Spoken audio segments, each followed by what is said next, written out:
paix du Seigneur soit avec vous ce matin, au nom de notre Seigneur Jésus-Christ. Ce jour glorieux, le jour de la résurrection de notre Seigneur Jésus-Christ d'entre les morts, le Dieu Tout-Puissant, qui a vaincu la mort, et qui aujourd'hui est assis à la droite du Dieu Tout-Puissant, le Père éternel. Dieu a accompli envers l'humanité tout ce qu'il avait arrêté, car en Christ, il a réuni toutes choses, le début et la fin. C'est quoi il dit qu'il est le commencement et la fin. Bien-aimés dans le Seigneur, nous vous exhortons à prendre courage et à élever toujours les mains vers le Seigneur, à prier pour notre nation, la Côte d'Ivoire, prier aussi pour les autorités et prier pour toute l'Afrique de l'Ouest, afin que le Seigneur nous délivre de ce malheur qui nous frappe. Nous savons que c'est un passage et grâce à notre Seigneur Jésus-Christ, Dieu relèvera notre pays. Ce matin, je vous invite à lire avec moi dans le livre des Jean, l'évangile des Jean, le chapitre 20, le verset 1 à 2. L'évangile des Jean, le chapitre 20, verset 1 à 2. Le premier jour de la semaine, Marie de Magdala se rendit au sépulcre dès le matin.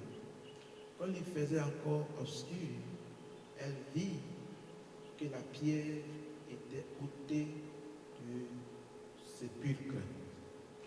Elle courut vers Simon-Pierre et vers l'autre disciple que Jésus aimait. Il leur dit, ils ont enlevé du sépulcre le Seigneur et nous ne savons où ils l'ont mis. Dieu nous bénisse. Nous voulons parler de la première semaine, le premier jour de la semaine. Le premier jour de la semaine. Le premier jour de la semaine. Le premier jour de la semaine a un rôle important dans les Saintes Écritures. Le premier jour de la semaine dans le calendrier juif, ça tombe un dimanche. Et le dimanche, c'est le premier jour où il commence la nouvelle semaine. Mais donc, dans les Saintes Écritures, nous relevons ceci. Dans Lévitique chapitre 23, le verset 36, Lévitique 23, verset 36, il est écrit, pendant 7 jours, vous offrirez à l'Éternel des sacrifices consumés par le feu. Le 8e jour, vous aurez une sainte convocation et vous offrirez à l'Éternel des sacrifices consumés par le feu. Ce sera une assemblée solennelle. Vous ne ferez aucune œuvre servile. C'est ce qui est écrit. Vous ne ferez aucune œuvre servile. Voyez, donc nous voyons que la fête des tabernacles s'étend sur toute la semaine. Et le grand jour des Juifs, c'est le samedi. Ce samedi est déclaré comme le jour du sabbat. Le jour où le peuple tout entier lit, médite, prie selon la loi de Moïse. Dieu a recommandé que ce jour-là soit mis à part afin que son peuple l'adore ou le serve. Et donc, le premier jour de cette fête, Dieu dit qu'il tombe un dimanche, le dernier jour doit être un jour solennel. Et des sacrifices et des offrandes sont faites à l'Éternel. C'était une assemblée solennelle. C'était le grand jour. C'est ce jour-là que Jean chapitre 7, verset 37 fait mention ici. Le dernier jour, le grand jour de la fête, Jésus, se tenant debout, s'écria, si quelqu'un a soif, qu'il vienne et qu'il boive. Qu'il vienne à moi et qu'il boive. C'est le dernier jour, c'est-à-dire le jour solennel. Il s'agit ici, au temps du Seigneur, du jour, le jour du tabernacle, la fête des tabernacles, ou la fête des récoltes aussi. Alors donc, c'est ce dernier jour que le Seigneur se lève. Le dernier jour, c'est-à-dire le premier jour de la semaine, le dimanche, le Seigneur se lève et dit, si quelqu'un a soif, qu'il vienne à moi et qu'il boive. Ça a une signification importante.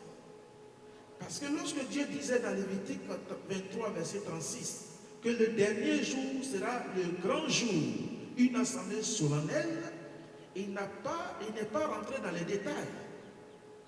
Dieu leur a dit simplement, vous ne ferez aucune œuvre servile. Or, la signification de ce mot, servile, c'est qui appartient à l'état d'esclave. C'est-à-dire, ces jours-là, tous les esclaves, tous les étrangers, tous les patrons doivent laisser les esclaves se reposer. Les esclaves ne travaillent pas ces jours-là. Ainsi donc, c'est un jour de délivrance, de liberté, qui est le premier jour, qui tombe le dernier jour chez les Juifs. Le premier jour est ainsi déclaré que personne ne doit faire une œuvre servile. Personne ne doit être dans un état d'esclavage. Personne ne doit dégrader la vie professionnelle, financière et spirituelle de son prochain. Personne. Alors donc, le premier jour, tout le monde sait que le Seigneur a été crucifié le vendredi. Et le troisième jour tombe le premier jour, c'est-à-dire le dimanche. C'est ce premier jour que Marie se dirige à la tombe.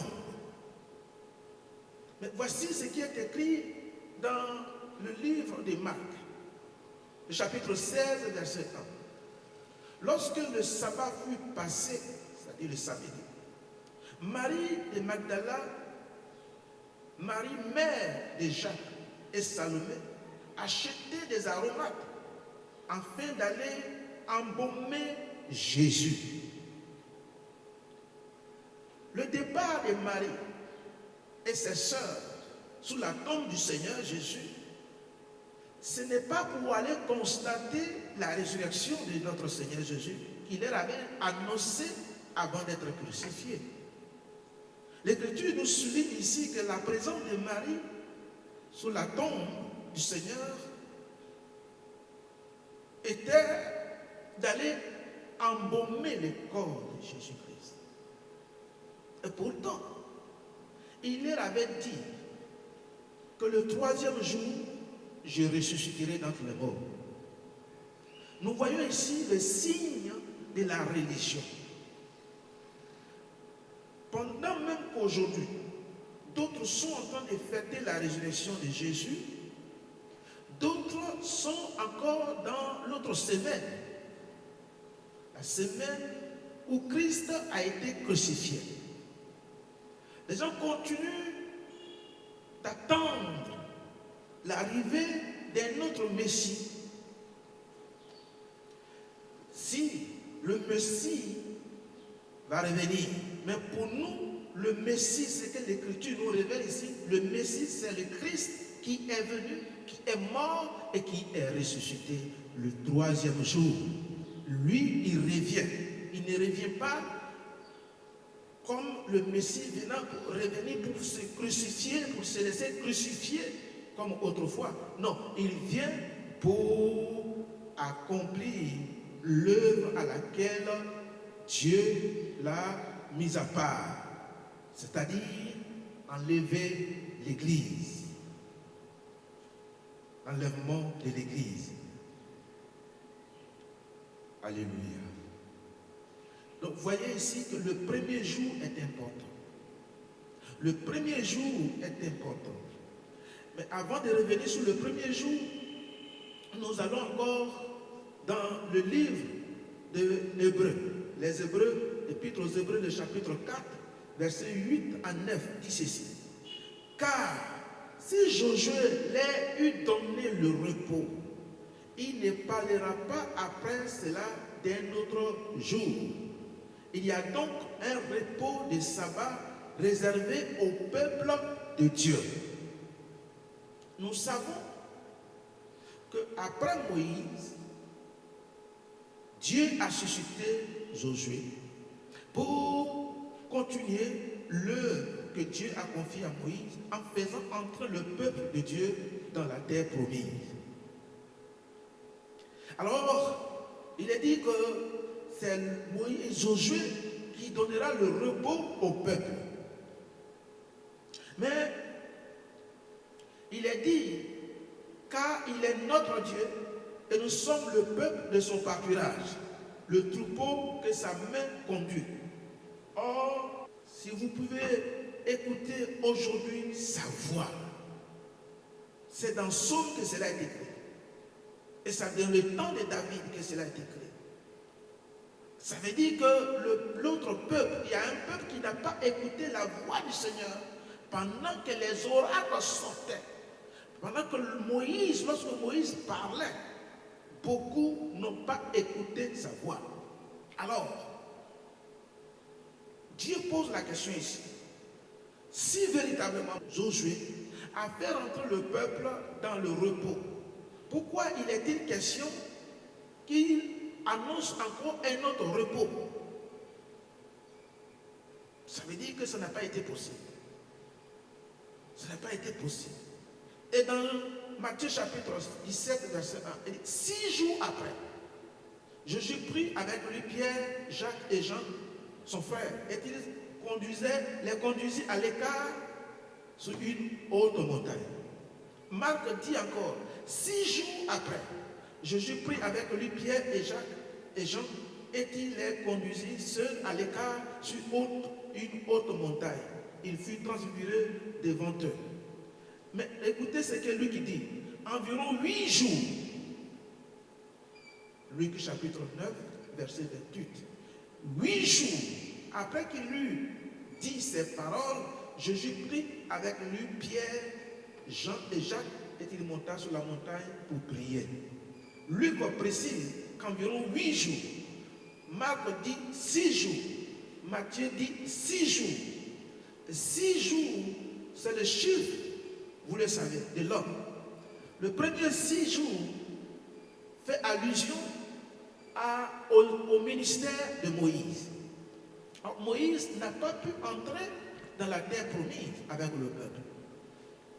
L'autre 6e jour, c'est le temps de Josué. Lui, il a fait entrer le peuple dans la terre promise, mais il ne leur a pas donné le repos. Car le repos vient seulement avec le Seigneur Jésus-Christ. C'est Christ qui donne le repos. Et lui qui précise 8 jours, le chiffre 8 sort ici, c'est-à-dire le premier jour de la semaine. En vérité, c'est que l'homme cherche la délivrance de l'esclavage, la délivrance des âmes, la délivrance sous le pouvoir de la mort, sous la domination de la mort, ne peut se réaliser qu'à la résurrection de notre Seigneur Jésus-Christ. C'est lui seul qui peut nous délivrer. C'est lui seul qui peut nous purifier, c'est lui seul qui peut nous réconcilier avec Dieu. Alors, bien-aimés, écoutez ceci. Le premier jour de la semaine, Jésus est ressuscité. Le premier jour de la semaine, Jésus ressuscite pour nous délivrer de tout esprit d'esclavage, du péché, de tout ce qui est venu depuis Adam jusqu'à lui. Jésus nous a libérés, délivrés de la puissance du péché. Par la résurrection de Christ, il a renversé le pouvoir du diable. Il a détruit le pouvoir du diable. Il a neutralisé le pouvoir de la mort et la puissance du péché qui nous rendait esclaves.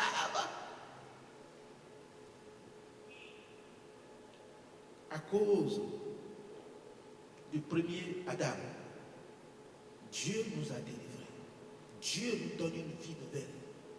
Alors, le premier jour de la semaine, Jésus a ordonné à tous ceux qui croient en lui d'être justifiés, d'être pardonnés.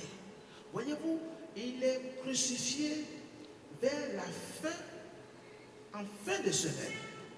Il est ressuscité le premier jour de la semaine.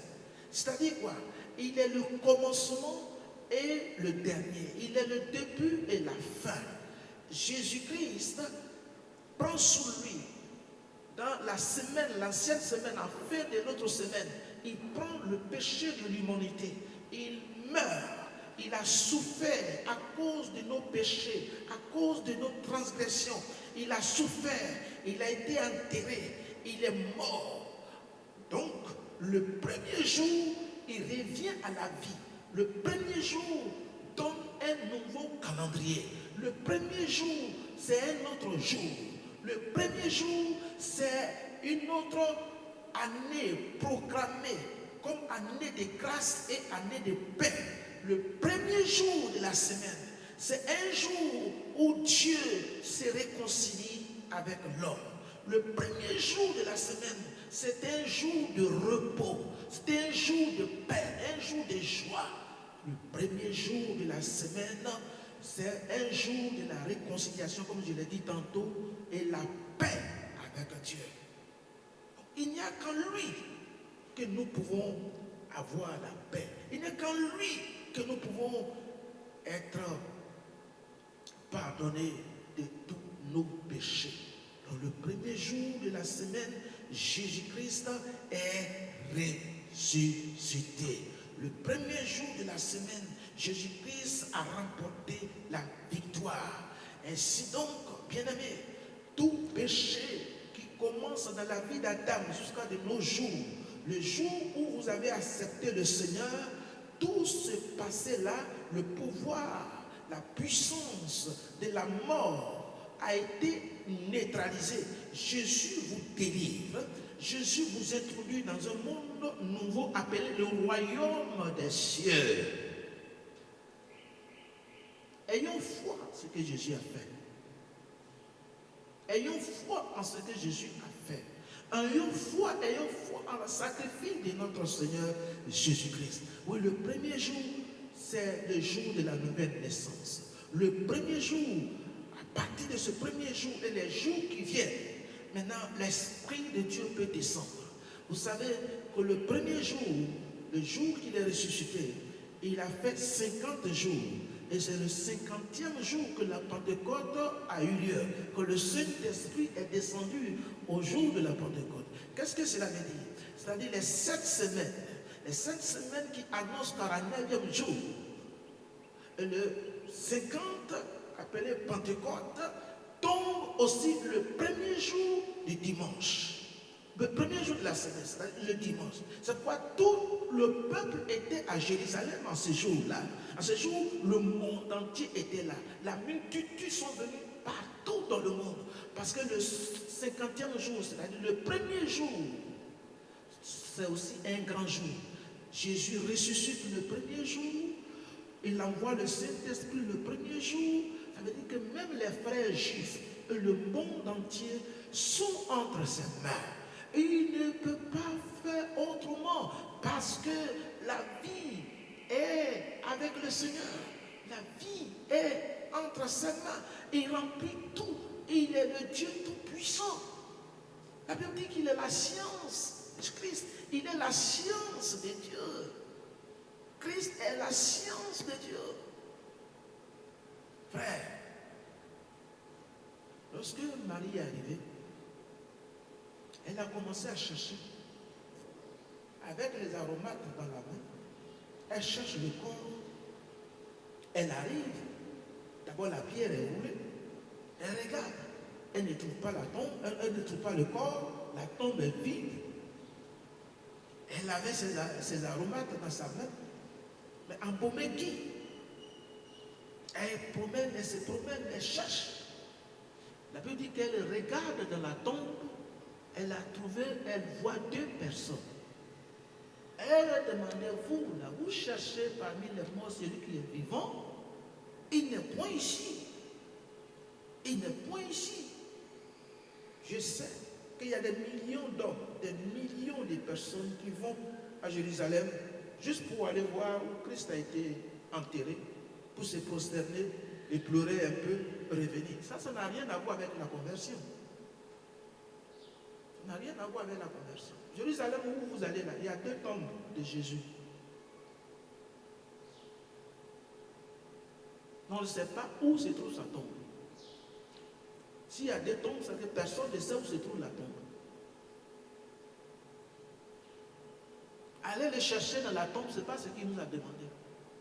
Il dit, allez faire toutes les nations mes disciples. Enseignez-les ce que je vous ai prescrit, les baptisant au nom du Père, du Fils et du Saint-Esprit. Jésus n'est pas dans une tombe. Marie a vérifié, il n'était pas là-bas, elle est retournée avec ses aromates. Vous allez aussi, en dépensant des millions de personnes, de dollars, de francs CFA, d'euros, pour aller, c'est bon, aller dans la terre promise.